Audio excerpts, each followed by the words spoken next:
shot in 4K ultra high definition. Your number one source for local news. WRAL News. Coverage you can count on. It is clear this morning, a gorgeous start to the week. Temperatures feel very comfortable, but starting tomorrow, we're back to a chance of some strong thunderstorms. We'll walk through the timeline.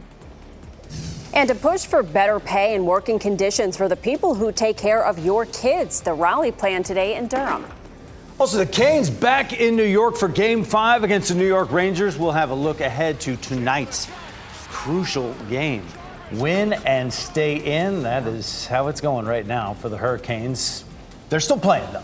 They're still there. Still playing hockey. I'm Jeff Hogan. Good to have you with us on this Monday morning. And I'm Michelle McConaughey in for Renee Chu. Yeah, they're still in. We'll have to see what happens later on today.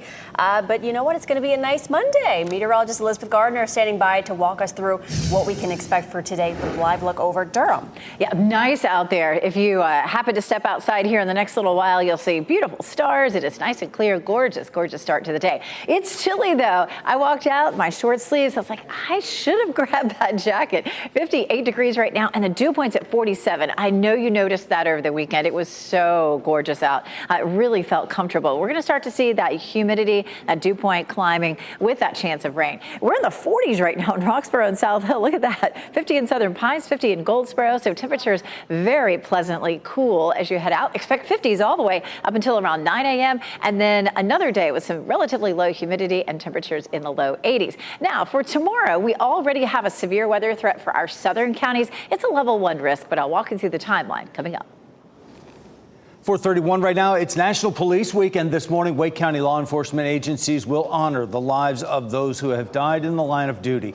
WRAL's Laura Levine joins us live from Hayes Barton Baptist Church in Raleigh, and a big memorial celebration will be there. A ceremony held today there.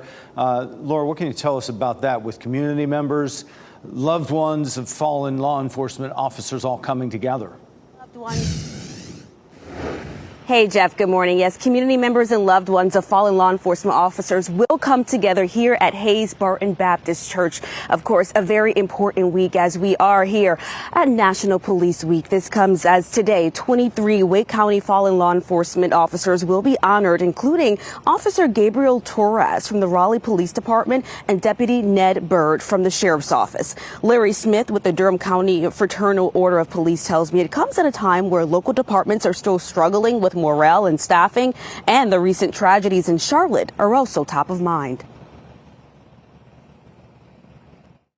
When we see the violence that's going on in our nation right now, and we see the number of officers that's been injured and then killed, given the ultimate sacrifice for the safety of our nation, it's just really important that we pause for a little while and remember the sacrifice and the officers who've lost their lives doing this job. Today's ceremony begins at 10:30 this morning. The public is invited to attend. Laura Levine, WRAL News, live in Raleigh. And several buildings and towers will be lit up in blue across our area as we celebrate those who wear the badge. WRAL Tower will be one of them. As you take a live look at it right now, it is light blue right now for clear skies. It'll turn a darker shade of blue tonight.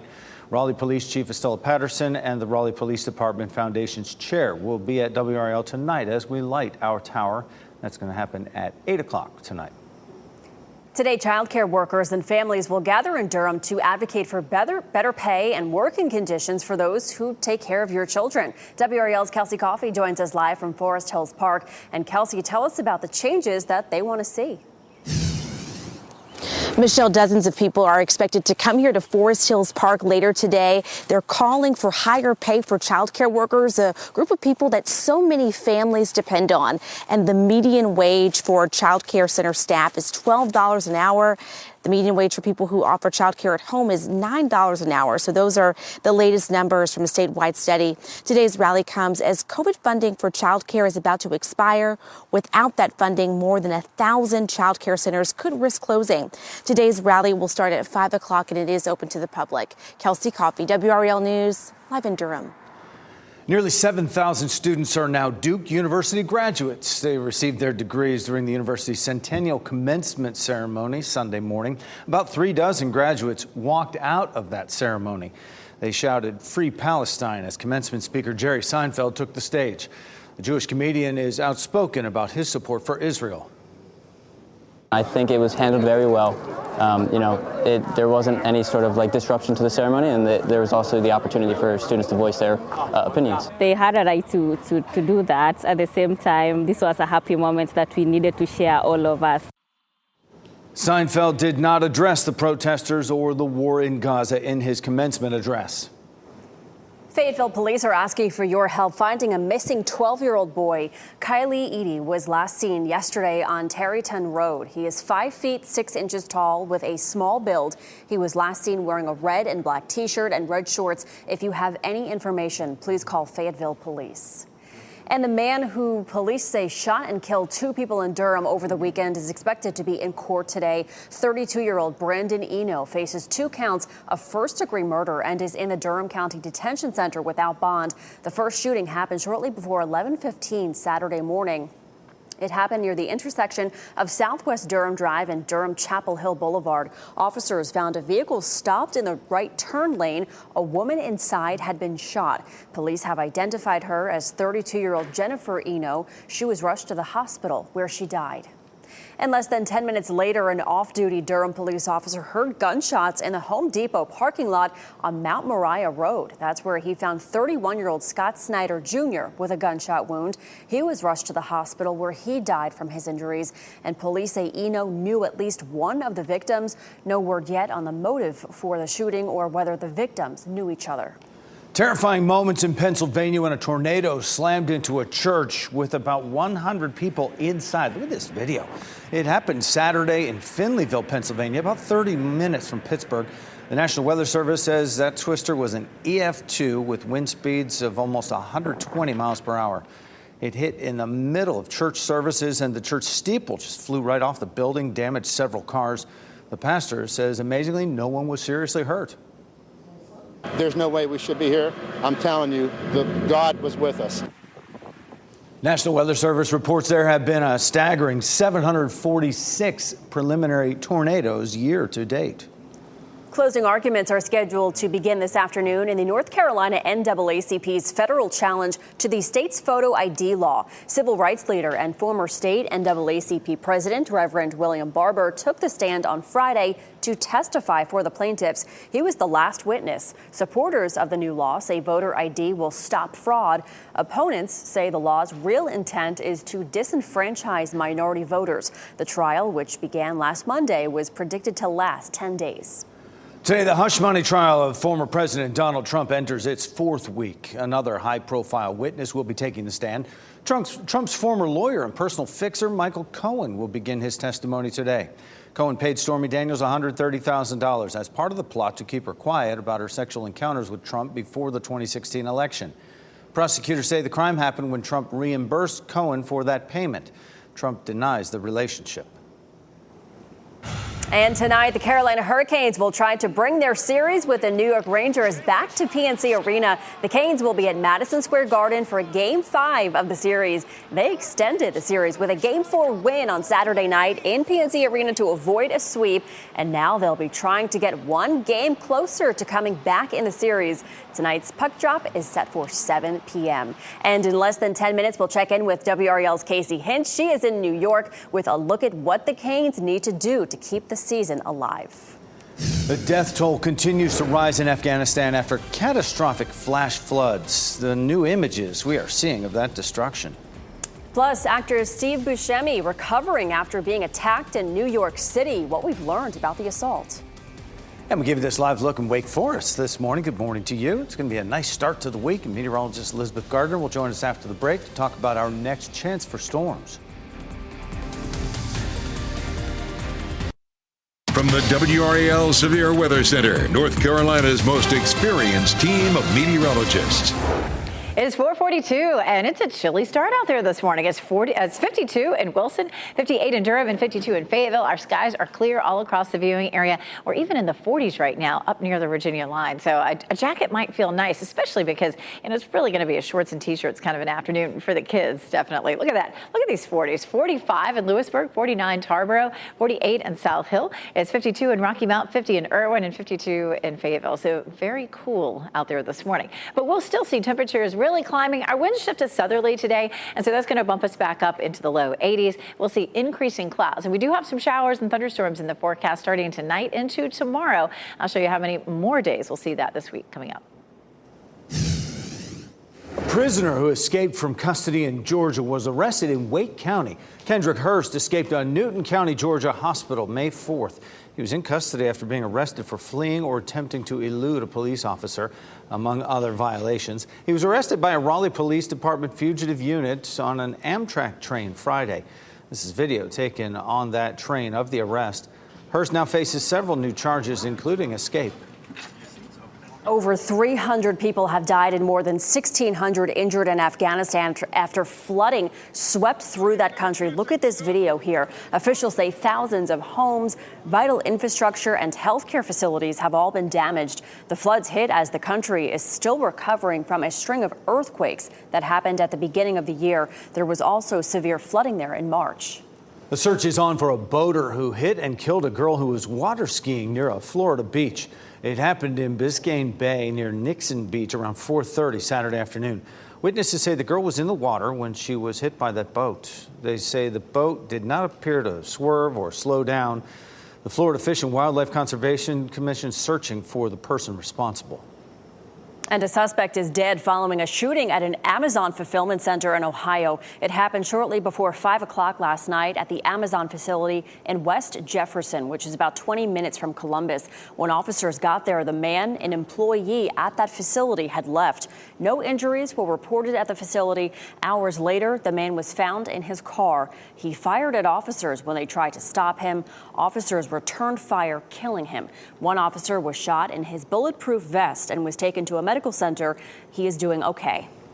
Actor Steve Buscemi is okay after he was punched in the face by a man on a street in New York. Now, the 66-year-old actor was assaulted last Wednesday in Manhattan, taken to a nearby hospital. He said he had bruising, swelling, and his left eye was bleeding. There have been no arrests in the case. In March, Buscemi's Boardwalk Empire co-star Michael Stuhlbarg was hit in the back of the neck with a rock while walking in Central Park. His attacker was arrested. Wake County homeowners have until Wednesday to appeal their recently assessed property values at no cost. The reevaluation, covering more than 425,000 properties, reflects fair market value as of January 1st of this year. Taxpayers can formally appeal to the Board of Equalization and Review. They should provide documentation supporting their case, and the board hearings happen at the Wake County Commons building. They do not require personal attendance. Robert F. Kennedy's running mate says she now owns the website domains brainworm.com and brainworm.ai.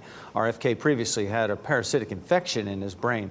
His vice president pick, Nicole Shanahan, posted to social media about that purchase. It appears to be an effort to make light of the illness that happened in 2010. Kennedy himself has joked about it. The Canes are facing another must-win game tonight. They got the win in Game 4 at PNC Arena to keep their series with the New York Rangers going, and now they have to do it again tonight at Madison Square Garden. WRAL's Casey Hintz is in New York with a look ahead to this critical Game 5. Yeah, hey, good morning, everyone. You know, when I got to my hotel here last night, the same one I stayed in just a week ago, the front desk gave me keys to the exact same room as games 1 and 2. I said, no, that's bad mojo. We can't do it. But needless to say, we couldn't switch me rooms. But, you know, perhaps the Carolina Hurricanes changed their own mojo by finally scoring a power play goal in Game 4 that eventually was the game winner and would extend the series here back to New York City tonight for Game 5. Now, the narrative or the mindset here, though, doesn't change. The fellas are still down 3-1. They're still fighting for their lives. Evgeny Kuznetsov said tonight is going to be a dogfight. There is a one bowl of food and two dogs is going to compete each other. And they know they don't want to come back here. They know it's going to be hell here. They want to finish out there. And what we're trying to do, we're just trying to put the pressure on them a little bit and play our game. Now, one question I think will get answered here later this morning when the fellas hit morning skate at MSG is who's going to start in between the pipes. Of course, Freddie Anderson got the rest in Game 3, but then backstopped the team to a win in Game 4. But we know the rotation worked all season long, so it wouldn't surprise me if we see Pyotr Kochetkov get the nod tonight in Game 5. The fella said it doesn't matter who's in between the pipes. they've got confidence in both guys. Casey Hitz, WRAL Sports, Manhattan. And after the game, be sure to watch our exclusive post-game show. It gets started at 11:25. We're at 4:48 right now on your Monday morning. Elizabeth Gardner in the WRAL Severe Weather Center, coming off that great Mother's Day weekend. Beautiful weather this weekend, Elizabeth. We really did. It was so nice because it was a stormy week last week. We are headed back into that again this week. Take a look at what's happening. Once again, down here in the deep south, lots and lots of thunder and lightning here. Fortunately, we don't have any severe storms yet, but that is a possibility. There is a level 3 risk for severe storms down along the Gulf Coast for later on today. Futurecast for us. We're going to jump right on ahead to tomorrow because we're going to end up staying dry today. So first thing in the morning, we may end up with a few isolated showers, and you can see that showing up there. And those showers will move across our area and end up bringing the potential for a few isolated thunderstorms as we get into the afternoon and evening. We'll take a look at our level 2 risk for severe storms for tomorrow. We'll get that Futurecast working. I'm not sure what happened. I just looked at it a second ago. But parts of Moore County, Hope County, Cumberland, and Sampson County are in a level 1 risk for severe storms for tomorrow. Damaging wind, heavy rain, definitely a possibility. We take a live look at Durham this morning. We're all clear. It's a pretty start. 58 degrees. It is cool out there. Our winds are out of the southeast at 9, so it is just a little bit on the breezy side. We jump into the 60s by 9 a.m. and 70s by the time we get to lunchtime. So we're going to see another really pretty day. The only difference from the last several days is we'll start to see an increase in our cloud cover. We're starting in the 40s in some places this morning. Look at that. 43 Roxborough, 48 South Hill, 52 in Fayetteville, 50 Goldsboro, 54 degrees in Clinton. Around town, it should feel really nice again today. 81 degrees in Raleigh, 80 in Durham, and 83 in Fayetteville. Now, we will end the day with some cloud cover, but we should stay dry during the day today. We are still sitting way down here in the 40s with our dew point, and so that puts us at refreshing. We're about to see that bump all the way up to tropical as we get into the day tomorrow. We're just going to see all that moisture moving in with some showers and thunderstorms, and that's going to keep things muggy again. It looks like it stays that way all the way into the weekend. So I hope you enjoyed this past weekend. We do not have humidity that feels like that at the end of May, middle of May, very often. Tomorrow's going to be noticeably cooler at 73, but then after that, our temperatures warm up. We aren't going to see any of that extreme heat that we saw earlier in the month. Even Saturday and Sunday next week, temperatures will be in the mid 80s, but it is going to be a little on the stickier side. Coming up, we're going to talk about how much rain we're in for this week. It's a lot of days. All right, thanks, Elizabeth. McDonald's changing its strategy to win back customers who say they feel outpriced. We'll tell you what they're cooking up to fight the sticker shock. Plus, Mystic Dan is hoping to become another Triple Crown winner. We'll have a look ahead to the Preakness Stakes this weekend. Oh, it's a photo of the subjective and unofficial thought. Actor Jeff Bridges is set to bring a literature icon to the big screen in his latest project. Rick Damigella has more in the Hollywood Minute. And Mr. Bridges. Jeff Bridges lands a monstrous new role. The actor is set to play classic fictional creature Grendel in a new live-action movie from the Jim Henson Company. Dave Bautista has been cast opposite the star as Beowulf in the upcoming fantasy flick. Mum, we're going to have to carry you out of here if you don't want to leave by your own. Oh, good luck with that. Ewan McGregor faces new family drama. The actor stars alongside Ellen Burstyn in Mother Couch as the son of a woman who refuses to leave a sofa at a furniture store. This is your first look at the tense drama, which arrives in theaters in July. The Easter Seals Disability Film Challenge winners have been announced. Peter Farrelly was on hand as Audio Description was named Best Film at the 11th annual event on Thursday. The challenge honors projects that promote disability inclusion. In Hollywood, I'm Rick Damigella. We have a traffic alert for you this morning that'll affect drivers in Raleigh this week. Starting this morning, Raleigh Water will close the right lane right along the 200 block of East Six Forks Road. That is for a planned sewer improvement project. That lane will be closed 9 a.m. to 4 p.m. The closure will last until the project is finished, which is expected to be done by Friday. Drivers should expect traffic delays and are advised to avoid that area if possible. If you've picked up fast food lately, the prices may have surprised you. Now McDonald's says it's looking to make meals less expensive. McDonald's plans to roll out a $5 value meal to try to bring back some customers. The chain saw a profit loss in the last quarter for the first time in years. Fast food prices across the board are up more than 4% from this time last year. Kentucky Derby winner Mystic Dan will keep his quest for the Triple Crown alive. The horse's owners announced this week Mystic Dan will run in the Preakness Stakes on Saturday. If Mystic Dan wins that race, then he'll have a chance to win the Triple Crown next month at the Belmont Stakes. More people are turning to chicken products as food budgets are tight because of inflation. A Wall Street Journal report says that Americans are buying more chicken wings and eating more of them at fast food joints. Restaurants are also pushing more chicken options to boost sales. The report says that sales of all chicken products in the U.S. are up in the past year. The newest Planet of the Apes movie has topped the weekend box office. Studio estimates show Kingdom of the Planet of the Apes brought in over $56 million in its first weekend. The movie ranks third this year for best opening behind Dune Part 2 and Kung Fu Panda 4. The Planet of the Apes sequel earned more than the rest of the top 10 movies combined this week. Wake County law enforcement will hold a ceremony today as we enter National Police Week, how they'll honor those who died in the line of duty. Plus, a not-so-warm welcome for comedian Jerry Seinfeld before his commencement speech at Duke's graduation ceremony. And a look ahead to the corruption trial for New Jersey Senator Bob Menendez.